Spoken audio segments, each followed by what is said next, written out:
সোহেল দাস তুমি বিডিআর এর হত্যার আসামি, বিডিআর হত্যার জন্য গ্রেফতার করা হবে। তুমি এই ধরনের কোনো কিছু করলে হবে না, এবং তুমি এই নিরপেক্ষ কথা বলা দরকার নাই তোমার। তুমি যেদিন এই সমস্ত বাংলাদেশে এই গণহত্যাগুলো হয়েছে, যত খুন হয়েছে, গুম হয়েছে, তুমি কি করেছো? আমি আয়নাগর থেকে ফেরত এসেছি, তুমি সেই দিন কোথায় ছিল? আমি এই কথাটা বলতে চাচ্ছি যে তুমি ফিরে যাও, চুপচাপ থাকো। এবং আমি কাদের সিদ্দিকী সম্পর্কে বলতে চাই, ওনার নামের আগে একটা বঙ্গবীর আছে।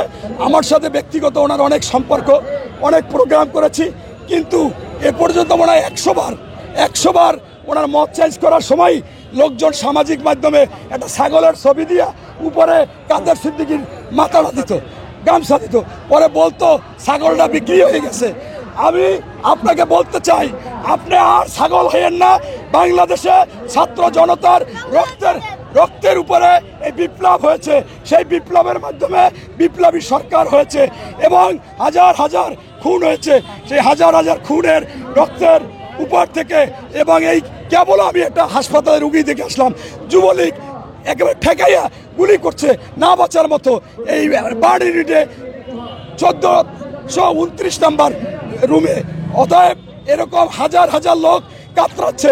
তার মধ্যে আপনি কাদের সিদ্দিকী স্বাধীনতার যুদ্ধে করেছিলেন, এই জন্য স্যালুট। কিন্তু আপনার দল আওয়ামী লীগ স্বাধীনতার পক্ষের দল না।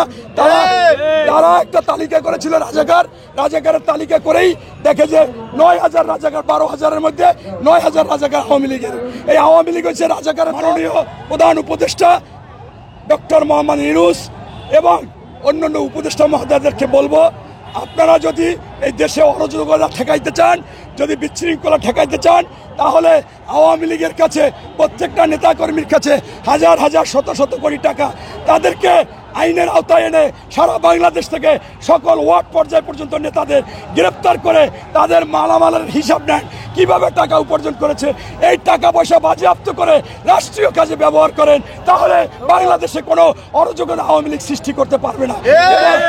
এবং পাশাপাশি আপনাদের মাধ্যমে বলতে চাই, আপনারা যে কোনোভাবে আমাদের ভারতের সাথে বন্দি বিনিময় আছে, এই শেখ হাসিনাকে এনে বিডিআর হত্যার জন্য, এরপর আপনার গণহত্যা সেই শাপলা চত্বরে, এরপরে এই ছাত্র জনতা হত্যার জন্য তাকে আইনের আওতায় এনে ফাঁসি দেওয়া হোক। সর্বশেষ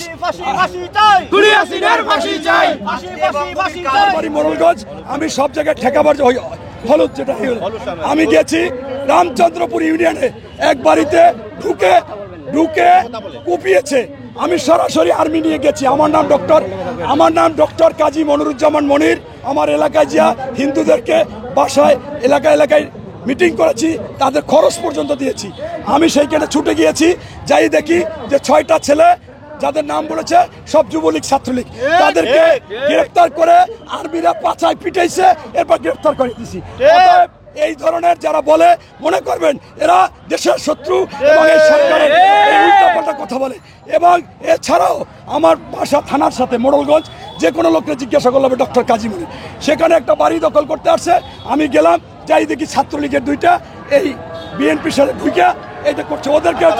ওদেরকে ধৈর্য বাইদা সিএনপির মাঝখানে পিটানো হয়েছে।